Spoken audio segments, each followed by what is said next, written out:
Hello, I'm Elaine Stevens, and I want to welcome you to Artbeat.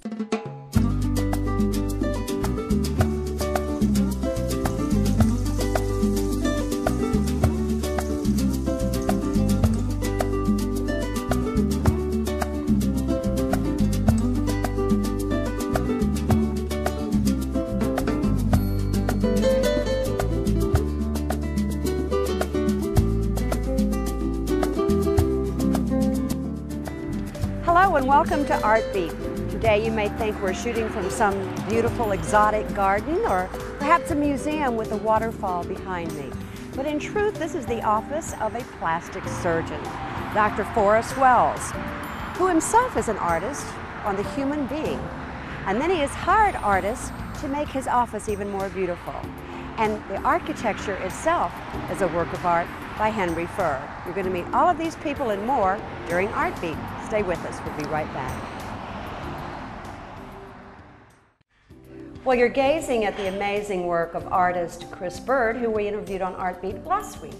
And it happens to be a major installation here in the office of a very innovative thinker, Dr. Forrest Wells. So Dr. Wells, a pleasure to have you on Artbeat. Well, thank you for having me. Tell me, what was the inspiration for doing something this unique for a plastic surgery office? Well, I see a wide range of patients, and so I wanted to create an atmosphere that a variety of people would be comfortable in. In addition, the area, Ocean Springs, has a rich history of art as well, so that certainly had an influence on my decision. Now, how did you select Chris Bird? No, actually, Nadine Sakul, art consultant, put me in touch with her. And you're going to meet her later on in the show. But yes. Tell me what your first thought was when you first saw this type of installation. Well, when I first saw it going up, I loved it. Okay. I did have some concerns when they were describing it to me, but it actually turned out better than what I was expecting, and it surpassed my expectations. Well, I hope the camera can pick up the detailed work, because it does have sort of a Walter Anderson-esque type of feel to it, as Chris and I had notated last week on the show that I did with her, but also the vivid blues of our Gulf of Mexico and our sunsets here. It's really magnificent. What do you suppose the effect of on the patients is when they first walk in? Have you heard any comments? Well, certainly I've heard a lot of people say they like it, and I hope it's certainly a soothing effect, as well as sometimes maybe a distracting effect. Often patients that are coming to see me, they've just gotten a diagnosis of cancer, or they've got a mutilating injury. Even the cosmetic patients that come see me, they're coming to see me about something they don't like about themselves. And so hopefully this will be a soothing, if sometimes yet distracting, piece. What a beautiful philosophy that is. Thank you. Yeah, I had no idea that that's the kind of deep thought that went into something like this. But those of us, any of us, as people have been in the office of a doctor, a physician, or taken loved ones there, and certainly it does make you a little nervous. And when you see a work of art, or many works of art, as is the case in Dr. Wells' office, it does relax you, doesn't it? I hope so. Yes, it does. So as we're going to take a little tour of your office and notate some of the other art that's here. So we're going to walk into that other room over there. Shall we do that? Sure.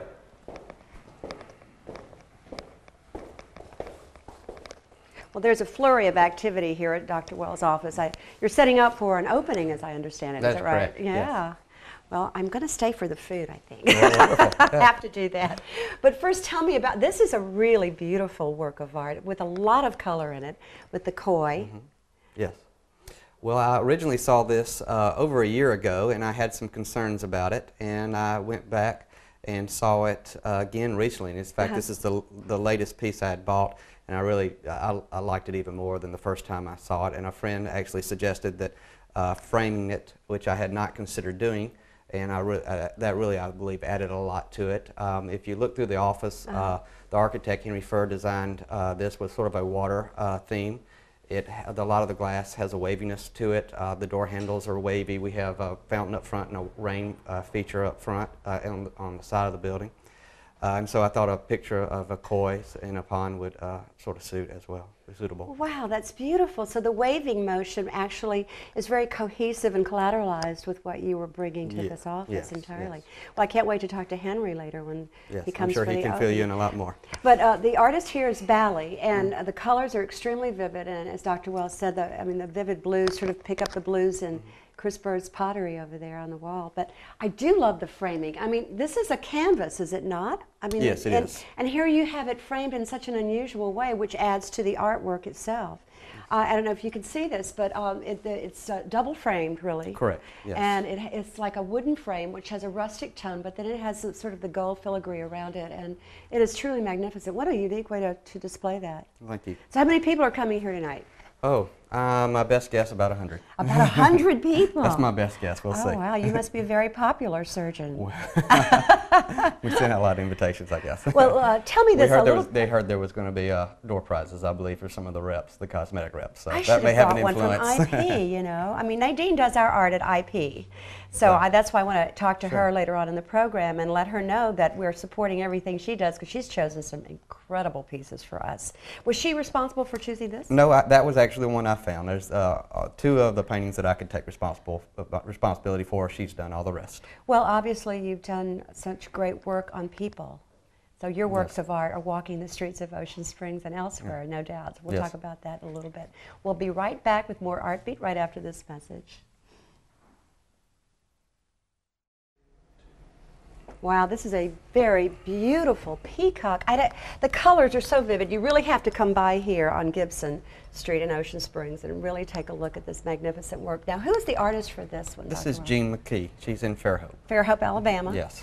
And you take credit for picking this one out. I actually picked this one out before the paint was on the walls here. Well, I understand that the peacock is your logo as well. Yes, now. it's sort of been adopted. The cards and letters that we have sort of have a flowing peacock feathers on them. Now, did this peacock have anything to do with your decision to create the logo as a peacock? Yes, it did. This was the first painting, and we thought that the peacock in full bloom would be a good theme for a plastic surgeon. Now, Miss McKee knows that you have picked her work out? Yes, she does. And how does she feel about that? I don't know if she's actually seen it here in the office. Actually, I believe she has. She has been by. Yeah. So, yes, I think she was very pleased. Well, it's very striking. When you come in the front door of Dr. Wells' office, the first thing that you see is this beautiful peacock. And, of course, as a woman, you think, I want to look like that. I want to have all those beautiful colors and those feathers coming out.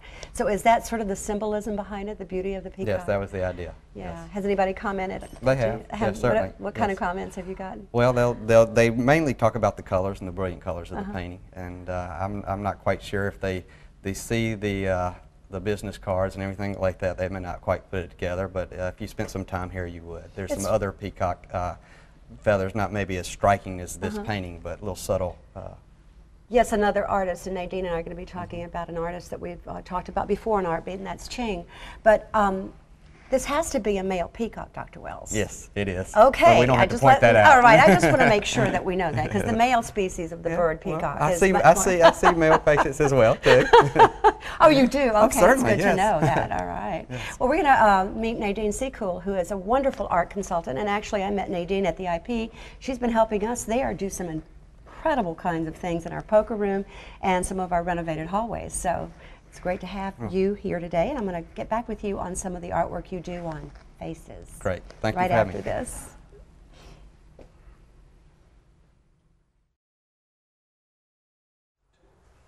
Welcome back to Art Beat. In case you have just joined us, we are not in an art gallery this week. We are in the office of a plastic surgeon, Dr. Forrest Wells, and he happens to have some of the most magnificent art hanging on the walls, a lot of which is your responsibility, Nadine Seacool, Art Consultant Supreme. Thank you for that. Thank you. Yeah, so how do you go about that? I mean, when you came into a plastic surgeon's office, what was your first thought about what kind of art to pick? Well, I had been in contact with Henry Farr because he is your architect. He's the at architect, IP, right. And he mentioned that he had completed Dr. Wells' office here, and that he knew that Dr. Wells loves art and had picked a few pieces, but he felt that maybe they needed some assistance to finish the space. So I came here. They were very open to working with me and listening to my ideas, which is how we got them to include Chris Bird's installation. And Chris was very excited because she had never done anything quite like what you've seen on the wall there. So that worked out fine, and then we had the little waiting room here to finish, and they wanted, since we kind of have this coastal artist theme going, so we wanted to keep it that way. We decided to show some Ching work from Teresa's gallery, and we found the peacock feather, which as you've just heard, is now the logo and kind of the mascot of the clinic here. And it's lovely, the colors. Look how it's just remarkable how this blue is nearly identical to the blue that's on the blue in the pottery of Chris's work. And the bubbles. And the bubbles. And there are bubbles. Well, we had to make sure that what Chris did, since the peacock, Gene McKee peacock is here, very vivid, full of color, we didn't want to have anything to clash. So it worked out really nice, and the fact that the bubbles do kind of pick up the eye of the peacock feather. Absolutely. And because you have to be very careful when work is so close together to not have it clash or interfere or compete. So how do you feel about the koi?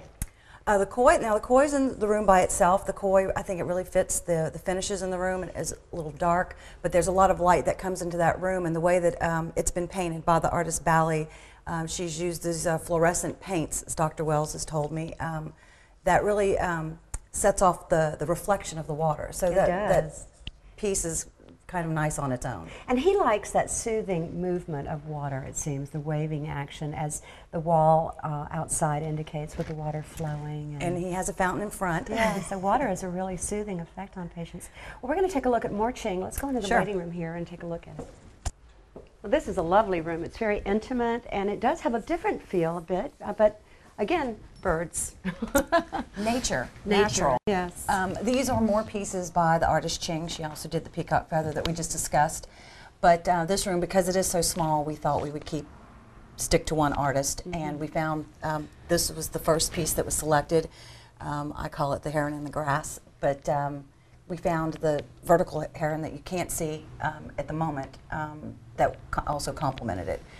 Well, there's a great attention to detail in the design of this office. I mean, the color scheme, even the lamp in the corner has this wonderful Gulf Coast feel. You know, it looks like a tree. So how much of your influence is pervasive here, would you say? Well, I would say from the start with Henry Furr and Dr. Wells and Dr. Wells' team, it's rather collaborative. It's been a collaborative effort here. Yeah. Joy Wells, which is Dr. Wells' mother, she's had a big hand in picking out the accessories and some of the finer detail points, lamps and tables and the more beautiful pieces. And then of course the art just sets it off. But it's been, I'd say it's very collaborative. I don't think it was just any one person. So in your career as an art consultant, and we're going to be talking to you in future Art Beats, but just a bit about what you do for people. How do they find you? What can you accomplish with them in their homes and businesses? Well, mainly right now we're working on the corporate aspect of the business. I am brought in by architects who have an idea of, say, what they may want to see at the finish of a building. I'm brought in by interior design groups, companies that provide furniture, also sometimes called furniture contractors. And then I have my clients that I find on my own. For instance, at the IP, I was referred to you all by Henry Furr and referred to Dr. Wells by Henry Furr. I have a business out on the West Coast. I work with a lot of architects, interior designers, and then, like I just said, my own clients. But the benefit that we as art consultants can provide is helping keep the focus on the artwork, maintaining the integrity of the project, the architectural intent, the interior design intent, also collaborating with the client to meet their needs from a business standpoint. And we can do that. It's my job to kind of know where to find art, art that can meet a budget as well. Because sometimes at the end of a project, the architects have to move on to the next job, the interior designers have to move on to the next job.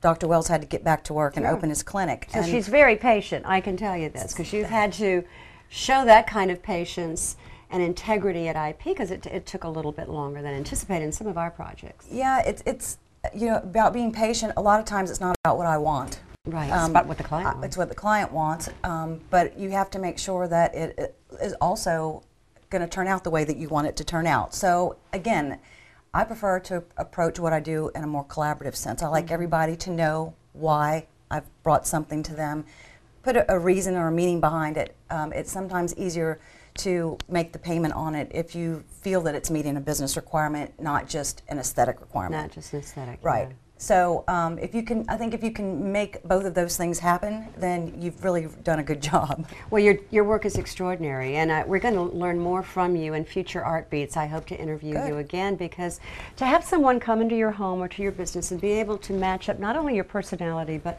the integrity of your business and the ambiance of your world that you're working in or living in on a day-to-day basis, it requires a tremendous skill, and Nadine Secool is one of those kind of people. So we're going to hope to meet, Henry Furr when he arrives here at the office for the opening right after we come back from this break. So stay with us.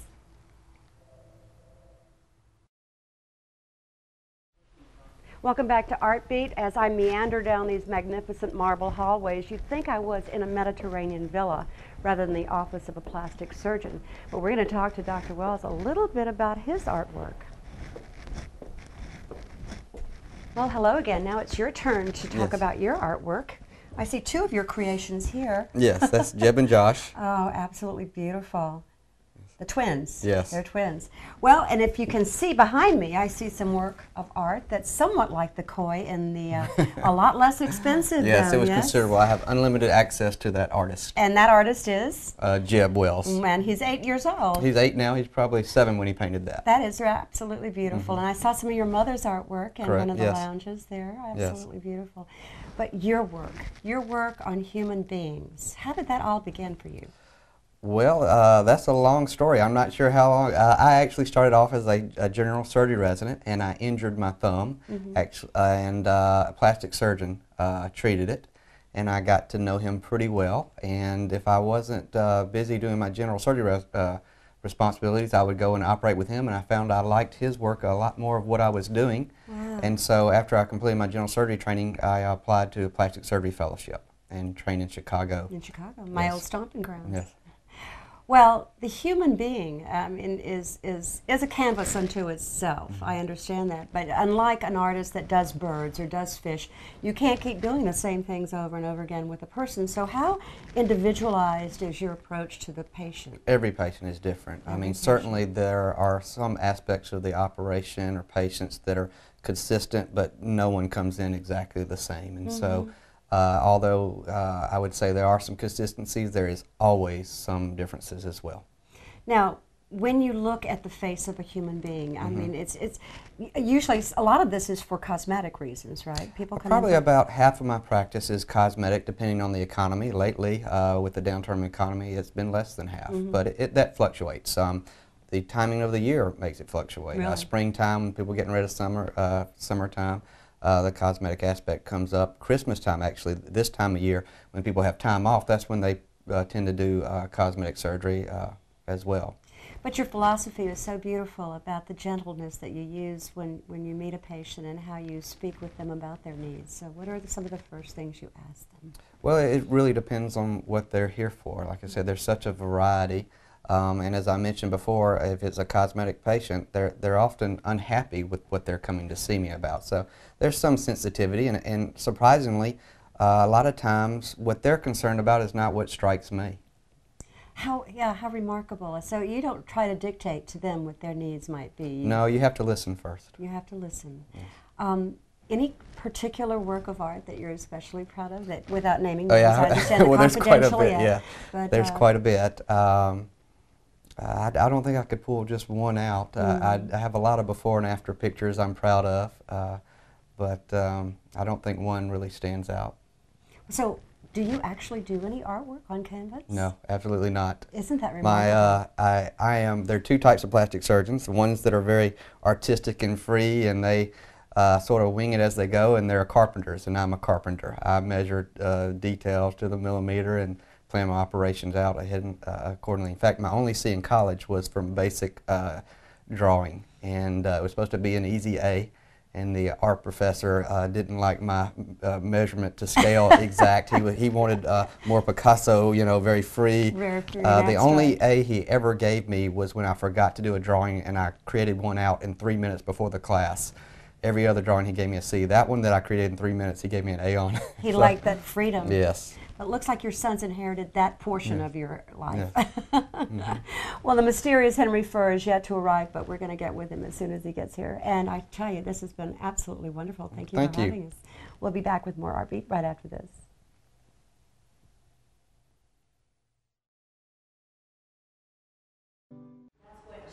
Welcome back to Art Beat. Our mystery architect has finally arrived on the scene, Mr. Henry Furr. Well, I'm proud to say we have been introduced many times, but of course your work at IP. Oh, thank you. Some of my favorite, have to Thanks. say that. But this is truly magnificent. I was telling Dr. Wells and our studio audience that I feel like this is more like a Mediterranean villa rather than a sterile doctor's office. What was your inspiration? Well, a lot of what I was trying to convey here was really reflecting Dr. Wells' appreciation for the beauty and aesthetics and clean lines and all of those things, and also to have more of a spa hospitality type feel to it, That's exactly what it feels like. rather than a a sterile hospital clinic type of thing, because a lot of times when you're thinking about having some plastic surgery or you're needing to have some plastic surgery done, you're feeling kind of vulnerable emotionally anyway, so you want to have it someplace that's calm and soothing and everything kind of flows and feels good and it's not very complicated or hard. And so, Well, you have achieved that, but it's remarkable hearing your philosophy and Dr. Wells' philosophy. They're quite matched. well, Is that usually the way it works within Well, your industry? I try to listen to my clients a lot and hear what they're saying and have my project be a reflection of my client. I mean, it's it's their business or it's their home or it's that needs to be an expression of them and what their beliefs are and their ideas are. And so I try and listen carefully to what they're saying to try and reflect that in the architecture. I see a lot of arches and curved lines and, as Dr. Wells referred to them, the waving lines of the water and things of that nature. So how did you design around those aspects? Well, it just, I would say the design really kind of evolved just through the course of the process. And we just, as we were working with it, we wanted to keep some simple geometric shapes that we wanted to keep working with and just reinforce those throughout, inside and outside on the building, and work those through so that it all seemed to flow, that we had some clean, sharp, straight lines, but we also softened it with the curves and in different shapes. So how many times have you been to Italy? Because that's what it looks like. 2 or 3, actually. Yeah, I see the influence here. I mean, it's quite lovely. And the was, color scheme and that whole yeah. thing is it's quite beautiful. Yeah. I see how high these ceilings are. Is that another Henry Furr technique? Well, this was just a thought of just bring first off announcing this is the entrance to the building, but also we wanted to bring a lot of light into the space, and so we've got clear story lights up here. That's what I love the most, is the light. And it really is just a lot of daylighting throughout the whole office. I mean, we tried to have everywhere you went that there was some daylighting and available, so that you never felt like you were in the bowels of the building. Right, like in a medical complex where you're locked off in a cubicle of a doctor's room with no windows and things of that nature. Exactly. I mean, now of course we did have to take into account patient privacy and things like that, but that doesn't exclude having daylighting throughout the building. Which is a natural part of art itself. Yes. So the water wall, have to ask about that. Was that your idea? Yeah, that was something we came up with. When I was researching this and thinking of what to do, I was just looking at a zillion different things, and I had this idea of just sort of the graphics of what I wanted the building to look like, and how can we show this off? How can what's going to make it sparkle? And so we thought, if we had a little sparkle, that would, with the water droplets and the light, that would really set it off. It certainly does. And we started the program this week outside there, and it really is quite enchanting to think that that is the beginning of the entrance to a doctor's office, rather than a museum, as we had stated earlier. Well, that was, there was a level of quality also that we wanted to communicate. Absolutely. And so, that was part of it. This isn't all about strictly about, function and utilitarian. Right. That there's another level of finesse and life to it all. Well, Artbeat has promised you the unusual when it comes to art, and this week we certainly have achieved that. Henry Furr is a remarkable architect who creates beautiful buildings such as this. We've seen Chris Bird's work on the installation here in the opening wall of the lobby of Dr. Wells' office. And then, of course, there's Nadine Seacool, who's a consultant, and she selects art. So wherever you go, the art world touches us. It And does. we'd like to remind you that whatever you'd like to see on Artbeat, you can let me know about it. Just go to our website at www.wkfk.com and email me, and I'll be glad to adhere to your requests. Please join us again next week for more Artbeat.